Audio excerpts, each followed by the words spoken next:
Good morning, welcome here. We are on day 2 of demo. Yesterday we accomplished quite a bit, but I'm going to take you on a quick tour and show you everything that we did get done, everything we still need to do as far as demo goes. Yeah, let's do it. So I showed a quick overview previously. Wow, these doors. I showed a quick overview previously of everything we had accomplished, but let me take you a little bit more in depth. Let's not even start in here. This is the biggest cluster. Let's not start here. Let's start with the wins. Ta-da. So if you'll remember, there was the layer of what we have determined was cedar flooring, and then there was linoleum, and then obviously subfloor. So we got all of that out. We took out all of the baseboards. Taking off the hardwood floor was actually pretty easy in this room. It was just liquid nailed down to linoleum that wasn't glued down. So it came out pretty easy. I ripped it out honestly pretty fast. I did it all, I would say probably in like 45 minutes. And that could be entirely wrong, but it was quick. We got all of the window frames off. This whole window is coming out. So that's that. This window is also coming out because we're gonna put one up top to go above cabinets. We are gonna have to take out this door. We're gonna have to take out the stairs up to the attic. We need to take out, obviously, these light fixtures. And I need to take out that shelf. But we got pretty much like close to everything in here accomplished. So when's where we can get them. We found a hole in the subfloor. I don't know why or where that came from, but there it is. And so let's go. Also skipping over this again because I got to tell you, we'll get to it. I ripped out all of the linoleum or the LVP in here. I saved a few pieces because they also have it in the shed, but we ripped it all out. My husband and his dad moved out the washer and dryer into here, moved all the appliances into here. We're going to have to figure something out because we do need to do trim in this room and paint, but we're not doing that right now. So that's just storage. So we got this room pretty much bare bones where it needs to be too. There was a shelf, we took it all down. So yep. Once again, skipping over this nonsense. I took the door off this. I took the trim off this. I need to take the trim off this. We're going to reframe this door out. And then we found our well pump. I don't know why it was hiding on this. It was like completely like boarded up. So there it is now.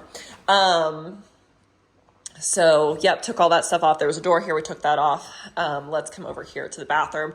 I think we're just going to leave the trim on this one because I'd really like to leave this here. My father-in-law thinks that this is black walnut. I think it's freaking gorgeous. I would love to keep it.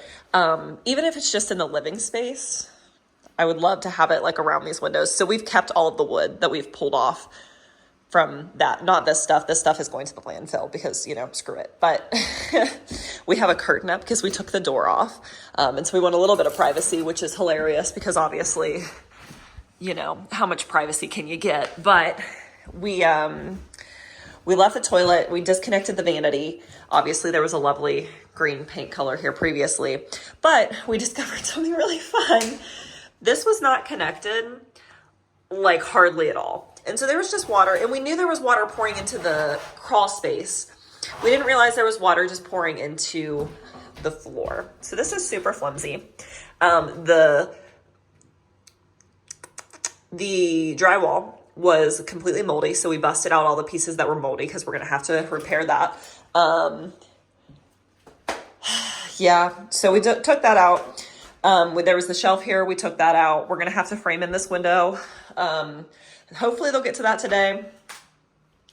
It's been a cluster. But honestly, I say it's been a cluster, but honestly, as far as demos go and like finding things under floors and whatnot, it's gone pretty well. It could definitely go worse. So once again, curtain, the window right here staying. I think we're just going to reuse this vanity. It's fine enough. So we're not going to throw it away. We threw away the shower surround because it was like, it wasn't a proper shower surround. It was like 2 pieces of plastic just glued to the wall. So do with that what you will. But let's come over here to the kitchen. So we had a time and a half. We actually, this drywall, this whole wall of drywall got torn out because we had to put so many holes in the drywall trying to get boards out that they had like construction nailed into the studs. So there was no good way to get anything out. So we have to replace that whole wall of drywall. But pro is that we can now do rock wool insulation and keep that quiet because obviously this will be the living space. I do think it's really fun seeing how much space is in this area because if you'll remember, I had said that this is going to be like a breakfast nook. So there's going to be a bench and then a table and then like a couple of chairs. And I think there's going to be plenty of room for that. So that's awesome. But this was a time and a half getting this out of here. Obviously this is going to be replumbed. The amount of mouse poop, it's truly horrific. I'm not going to lie. I can't believe people lived like this. And maybe they didn't know, but whew. And obviously we won't talk about that monstrosity. So tons of mouse poop. We pulled it all out, but while we were pulling this out, I don't know. Yeah, you can't see it now. He pulled it out. We busted a pipe, and by we, I mean my darling husband, totally accidental. This was like very fragile plumbing. And he was ripping out a board and it busted and it spewed, I don't know, probably like 5 gallons of water all over in here and in the bathroom. But it's fine. Obviously subfloor will dry and it's mostly dry now. But we lost the prime on our well. So we don't know anything about priming a well. My dad doesn't, his dad doesn't. So we're going to have to YouTube that one up. So that was fun. Definitely made for a spicy afternoon, but we're getting it handled. He was going to redo the plumbing anyway. He wants to do PEX-A instead of I think this is CPVC, something like that. So let's talk about this flooring. I don't know if you can tell, but it is they liquid nailed it to the subfloor. And I gotta tell you, if you liquid nail wood flooring to the subfloor, I think there's a special place in hell for you. Because we were so convinced we were gonna get this demo done yesterday because it was just going so smoothly. Obviously we busted a pipe, but it was fine. Everything was happening very quickly. And then we got to this. So I spent a good amount of time trying to pull this out yesterday. And I think it was like 8 p.m. and we got here and we were started working at like 10 and we were just done. Like we had to call it because there was just no more to give. So yeah, I get to work on finishing that today. And then the guys are going to work on framing out this window. They're going to cut this out to see how bad it is. It's just not good. I don't know what to do. I don't know if we're going to need to cut this out. I'm worried that like there's going to be mold in these boards because obviously there was mold in the drywall. And then I actually put this hole in the subfloor whenever I was pulling out the flooring, and it's super, super soft. And I'm assuming it's because it was having water seep into it for God knows how long. I guess I say God knows how long, since probably 2003 when the house was built. So there's that. So that's the current situation. That's what we're dealing with. That's what we're doing. I'm hoping that we'll have all of the demo done today. Once I get this flooring out, I pretty much cease to be useful because I can't do, I can, but I'm not, it would take longer to teach me than it would take for them to just do it. I'm not going to be doing the framing, the plumbing, or the electrical. So I will cease to be useful. So I'm going to go start hunting down windows, I guess a window and a door because we're not keeping this front door. I really want an old wood front door. I gotta tell you, it's hard to find them. I flip it around so you can see me, so I'm not just like talking to the wall. I keep looking for reclaimed farmhouse doors, like old farmhouse doors, and tons of people have them. They're all weird sizes. We really want a 36-inch front door at least. and then 32-inch interior doors, I believe. But a lot of the exterior doors that I'm finding, they're like 29 inches or they're like 72.5 inches tall, which is very short for a door. So we just keep running into stuff. And so I need to find that stuff. And then I need to hunt down a window. Cause like I said earlier, yesterday, I really want a picture window for above the kitchen sink, but I don't think we're going to be able to do it because we need a window that opens, because it's just going to be that one window and the front door. But I want the window to be big. And I don't want my view to be blocked. I don't know. We still haven't figured it out, but that's what I'm going to start doing, is I'm going to start hunting all that stuff down. So while they're here framing out some windows, and we also, we have to extend this closet out a little bit further, because we thought in our like memory of the situation, we thought it was like 3 feet deep. It's like a standard 25 feet deep for a closet. So we need to bump it out a little bit so we can fit a washer and dryer in it. So that's got to happen. Lots of framing things that need to happen. So we are just going to keep working on that. And I guess I'm going to work on ripping out some hardwood. And an update on our flea situation. It's a lot better. So, all right, let's get to it.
Good morning. We're on day 3. We are now headed to the landfill to drop off all the stuff that we have ripped out of the house. We were a little over ambitious. It did not take a day or two. We're going into day 3. We're still tearing out walls. The bathroom is a cluster. It's just gonna take a while. We're gonna be on this for a minute. So, do you have any updates for the group? No, not really. Just that the bathroom is a moldy nightmare. It's definitely a moldy nightmare. So we're gonna go unload this truck at the landfill, and it's probably gonna take a while because I'm pretty sure you have to unload everything by hand, and obviously it's a bunch of flooring. And then we'll be back at it. We have 2 hours to unload everything because it's 9/11 and the landfill closes at 11:30. So wish us luck. All right, we're down at the property. I was gonna cut the grass. The lawnmower conveyed from the sale. It has a bad starter, so I'm not cutting the grass, and we're adding that to our projects list. I forget how much I updated you on, but let's turn this around and I'll take you on another little tour. So we have decided that we're ripping out a lot more drywall than we originally intended because of the sketchy electric situation. This is going to be the kitchen, so this whole wall is going to come out so we can run new electric, and we're gonna have to take that window out and everything anyway. This closet is officially up in the air with what we're gonna do. We may or may not need to replace the well pump because I think it's too small. We've discovered a lot. The attic, I know we had talked about that previously. The attic is probably 6.5 feet tall. So we talked about potentially maybe doing a like loft space up there. I don't think the foundation is built for it currently, so we'll need to address the foundation. The bathroom, they were just pouring water under the shower. It wasn't properly installed, so now we've got a bad joist. My dad got here yesterday, and first thing he did was bust through this board right here. So it's gonna be fun. Lots to work on today, tearing out some more drywall. We still need to take this off the wall. We just haven't had the tool for it, so we just keep neglecting it. We went to the landfill this morning, unloaded everything. We actually unloaded 1.04 tons of materials into the landfill, which I thought was cool. And the guy there was selling honey for his son. Apparently he's 13 and he has like a honey business. And so I bought some honey from his son. But yeah, that's pretty much the update. We pulled off the second layer of subfloor here. We were expecting to find something really scary because why else have 2 layers of subfloor? There wasn't anything scary. Obviously this is a little wet here. We think the washer leaked, but I mean, it's all good. Nothing's dangerous or problematic over here. So, but it still is a ½ inch difference between there. So just a lot more demo. We probably have a couple more days left of demo. Michael's dad goes back to Cincinnati tomorrow. Michael's mom also goes back to Cincinnati tomorrow, so there goes childcare. So I will be back to hanging with the girls, and I guess Michael and my dad will work on this today and tomorrow, and then we'll take some time off during the week so everybody can attend their day jobs. So yep, I think that's the update. Oh, I also talking about putting the water heater and the water pump in here because this is our pantry, and then we could take this closet entirely out and have that floor space and put the door like there-ish instead of there-ish, have a little bit more counter space. I don't know if we're gonna do that, but it's an option laid on the table. We'd do this is like a half bath with a washer and dryer in it. But once again, we have no plans. This is just spitballing. Honestly, probably by the time I post this, we still won't have a plan. So once again, suggestions are welcome. If there's any architects watching, tell us what you think, especially because I'm curious. But yep, that's it. So back to work.